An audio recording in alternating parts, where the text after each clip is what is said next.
quelqu'un n'a pas beaucoup d'amour, ne fait pas preuve de beaucoup d'amour, la personne ne peut pas faire un offre sacrificielle à Dieu, un don sacrificiel à Dieu, une offrande sacrificielle à Dieu. La personne ne peut pas faire cela. Dieu en donne le meilleur exemple. Il a tant aimé le monde, c'est pourquoi il appelle l'offrande sacrificielle son fils. Mais quel genre de fils? Nous sommes tous ses fils et ses filles. Mais la Bible dit son fils unique. Ce qui est unique a de la valeur. Ce qui est unique, le cœur est attaché à cela. Ce qui est unique, ce n'est pas facile à donner. Ce qui est unique est vraiment très précieux. Ce qui est unique est vraiment très glorieux. Amen. Ce qui est unique est vraiment du prix à nos yeux. Amen. On ne l'offre pas comme cela. Alléluia. Et c'est sacrificiel. Quand tu donnes ce qui est unique, c'est comme tu fais un sacrifice. C'est comme une partie de ta personne que tu donnes. Quelqu'un me comprend bien? Donc, quand Dieu dit ici, offre à l'Éternel un don,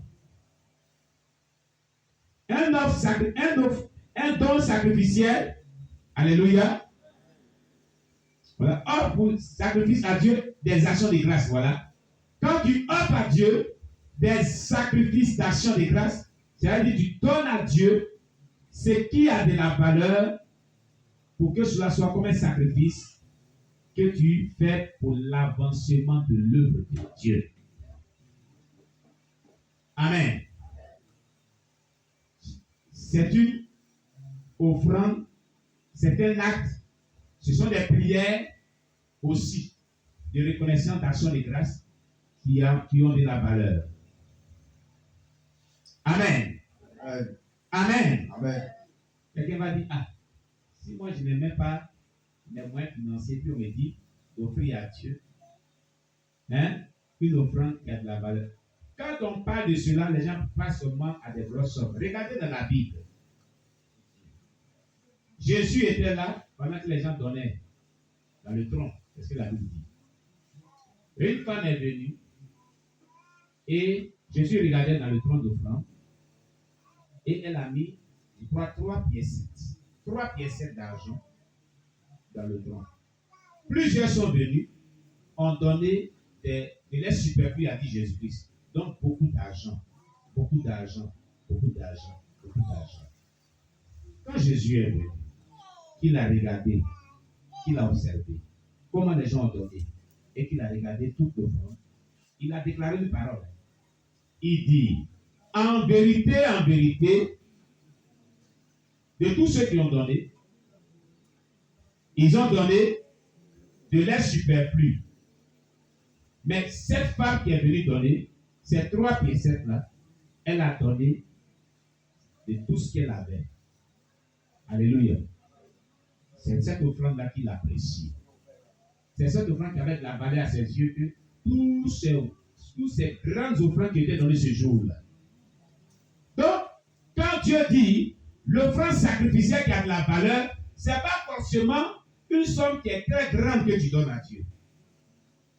Amen. Amen. Amen. Amen. Ça peut être cela. Mais c'est selon ce que toi tu possèdes. Selon ce que tu as. Selon ce qui a du prix à tes yeux.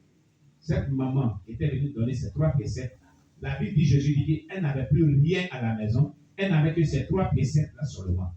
Cela était vraiment une offrande qui avait de la valeur pour elle. Et qui avait de la valeur aux yeux de Dieu. Parce que c'est tout ce qu'elle avait. Quelqu'un me comprend bien. Donc, l'offrande sacrificielle qui a de la valeur varie d'une personne à l'autre selon ce que cette personne a à donner à Dieu. Ce n'est pas le montant. Alléluia. Le montant compte. Le montant aussi est vraiment important. Mais, selon que toi tu as, c'est ce que tu mets à la disposition et c'est ce qui sera vraiment valeureux aux yeux de Dieu. C'est ce que je veux te faire comprendre ce matin. Amen. Amen. C'est l'action. L'action que tu poses. Regardez dans cette histoire de cette femme. Dieu, qui est Jésus-Christ, a dit une parole. Elle n'avait plus rien. Elle n'avait que ces 3 pièces. Voilà d'où vient la valeur de cette offrande. Ce n'est pas le montant ici. Mais puisqu'elle n'avait rien, et elle a dit, bon, je donne à Dieu tout ce que j'ai comme sacrifice, comme offrande sacrificielle. Je n'ai rien, mais c'est ce que je donne. À part cela, il n'y a plus rien à la maison, il n'y a plus rien sur moi. Je regarde à Dieu. Voilà d'où vient la valeur et l'appréciation de cette offrande aux yeux de Jésus-Christ, aux yeux de Dieu. Voilà où vient la valeur et le sacrifice dont cette offrande est vraiment dotée. Alléluia. Quelqu'un me comprend bien. Ouais. Donc, quand Dieu dit, dans ce texte biblique, offre pour sacrifice à Dieu des actions de grâce. Amen. Ça veut dire des prières d'action de grâce aussi. Et des actes qu'on pose comme don en guise de reconnaissance envers Dieu. Quand on parle d'action de grâce, c'est la reconnaissance envers Dieu. Alléluia. C'est la reconnaissance envers Dieu. Un texte biblique, vous pouvez comprendre cela très précisément. Amen. Et quand tu fais cela, tu vas voir ce que Dieu va faire dans ta vie.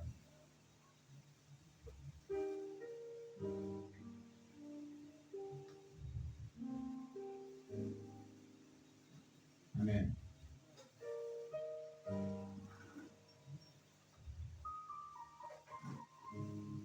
Que Dieu soit loué. Philippiens 4, verset 6. Philippiens chapitre 4, verset 6. Pour que tu comprennes bien ce qu'on appelle action de grâce. Amen. Et cette offrande d'action de grâce, qui a de la valeur aux yeux de Dieu, tu vas comprendre cela. Philippiens chapitre 4, verset 6. On regarde la page de Psaume 50, verset 14 à 15. On va y revenir. Amen. Gloire à Jésus. Philippiens chapitre 4, verset 6. Philippiens chapitre 4, verset 6.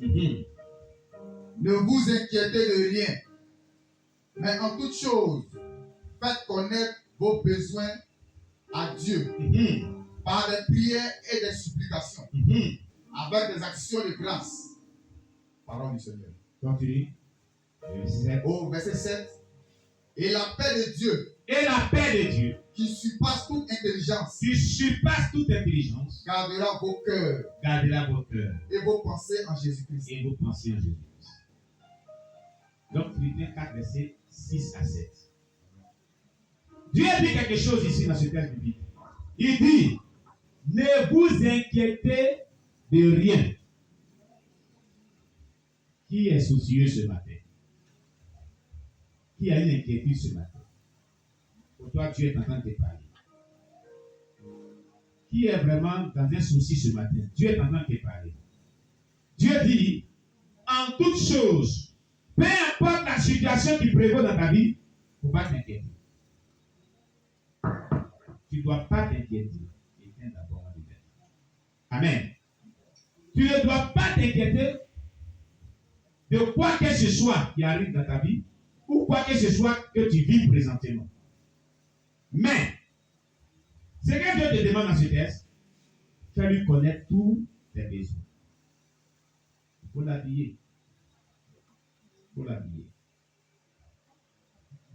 Fais-lui connaître tous tes besoins par des prières et des supplications. Amen. Amen. Donc Dieu te dit d'abord, tu n'es pas t'inquiète. Mais si tu vas vers Dieu pour le prier et que tu es inquiet, il n'y a plus de foi. Tu ne peux pas obtenir de Dieu ce que tu recherches. Tu ne peux pas l'obtenir.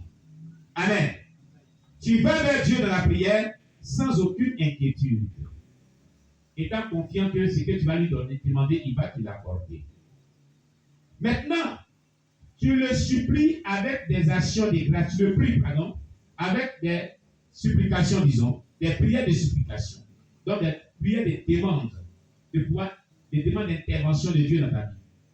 Amen. Mais ce n'est pas tout. Il dit qu'il faut joindre à ces prières des actions de grâce. Amen. Amen. Joindre à ces prières des actions de grâce. Il y a deux types d'actions de grâce de manière principale. Le premier type d'action de grâce, c'est l'action de grâce à des prières de reconnaissance. Seigneur, je reconnais que tu es bon. Je reconnais ta fidélité. Je reconnais ta grandeur. Merci pour tout tes bienfaits. Ça, c'est une prière d'action de grâce. Amen. Et il y a le second type d'action de grâce. Cette prière d'action de grâce que tu fais, tu peux vraiment la sceller par des offrandes de reconnaissance à Dieu. Une offrande de reconnaissance à Dieu. Un don de reconnaissance à Dieu. Donc, il y a deux types d'actions de grâce. Action de grâce en prière, action de grâce en action par un acte vraiment de don ou d'offrande à Dieu. Alléluia. Dieu dit, quand tu le pries, il y a trois éléments dans ce texte biblique. Ne pas s'inquiéter de quoi que ce soit. Donc, garder foi en Dieu. Le supplier, donc le prier. Et puis, poser une action de grâce par la prière et joindre aussi, si tu veux, l'action de grâce par un don ou par une offrande. Il dit, et la paix qui surpasse toute intelligence. C'est ça? Hein? Et le Dieu de paix qui surpasse toute intelligence gardera votre cœur en paix. N'est-ce pas? Vous avez lu le texte sur le roi. Pourquoi je l'ai trompé? Au verset 7, oui. Il dit, et la paix de Dieu. Et la paix de Dieu, voilà. Qui surpasse toute intelligence. Très bien. Gardera vos cœurs et vos pensées en Jésus-Christ. Très bien. Ça veut dire quoi? Ton cœur ne sera pas troublé par la maladie. Ton cœur ne sera pas troublé par les possessions démoniaques. Ton cœur ne sera pas troublé par l'esprit des morts. Ton cœur ne sera pas troublé par l'échec. Ton cœur ne sera pas troublé par la malédiction. Ton cœur ne sera pas troublé par tout ennemi. Très coriace, les sorciers, les envoûtements. Tout ce qui bouleversait ton cœur, qui accablait ton cœur, cela va prendre fin. Est-ce que je l'avais dit? Si tu poses ces actes-là, si tu agis de cette manière, tout ce qui accable ton cœur présentement, tu as un besoin quelconque, Dieu se chargera de le résoudre. Amen. Amen. Donc, Dieu nous donne ce texte biblique pour vous clarifier ce qu'il voulait dire dans le livre de Psaume 50, verset 14 à 15. On revient à Psaume 50, verset 14 à 15 pour que tu comprennes encore. Dans Psaume 50, verset 14 à 15, il dit, offre pour sacrifice à Dieu des actions de grâce et accomplis tes vœux envers le Très-Haut. Deux choses ici. Il faut accomplir tes vœux après avoir offert à Dieu un sacrifice d'action de grâce, donc un don, ou bien une prière d'action de grâce qui est très valeureuse devant Dieu, qui a une valeur devant Dieu, ou un don qui a une valeur devant Dieu, ou une offrande qui a une valeur devant Dieu. Joins à cela tes vœux que tu avais fait, leur accomplissement envers Dieu. Ou fais un vœu et honore ce vœu. Alléluia. Honore l'engagement de ce vœu. Il dit, le résultat est que, dans le verset 15, et invoque-le au jour de la détresse. Quand tu auras fait cela, c'est comme si tu avais tissé comme une alliance avec Dieu, donc il va se souvenir. L'alliance que tu as tissée avec Dieu est que toi, tu as offert à Dieu des actions de grâce. Tu offres à Dieu un sacrifice d'action de grâce et tu joues à cela. Alléluia. Des vœux que tu as accomplis. Tu as oublié cela. Mais là que tu as posé, là, les deux actions que tu as posées sont une alliance. Pourquoi je le dis? Le texte va te le dire. Il dit le jour de ta détresse, il faut l'invoquer. Appelle ton allié, qui est Dieu. En l'invoquant, Tu es en train de dire que toi, Dieu, à qui j'avais posé ces actions-là, à qui j'avais agi envers toi, voici, je suis en détresse, je t'invoque, viens me secourir, viens me faire sortir de cette situation. Dieu viendra automatiquement te sauver de cette situation. Il dit qu'il te délivrera et te le glorifiera. Quand on est en détresse, on appelle notre allié. Quand on est en détresse, on appelle celui-là qui on est avec alliance. Quand on est en détresse, on crie au secours à celui-là à qui on est allié. Il vient à notre secours pour nous secourir. Alléluia. Amen. Gloire à Jésus. Amen. Donc là que tu peux sans le savoir, c'est comme si tu disais à Dieu que le jour que je serai en détresse, viens à mon secours. Le jour que j'aurai un besoin, viens vraiment le pourvoir.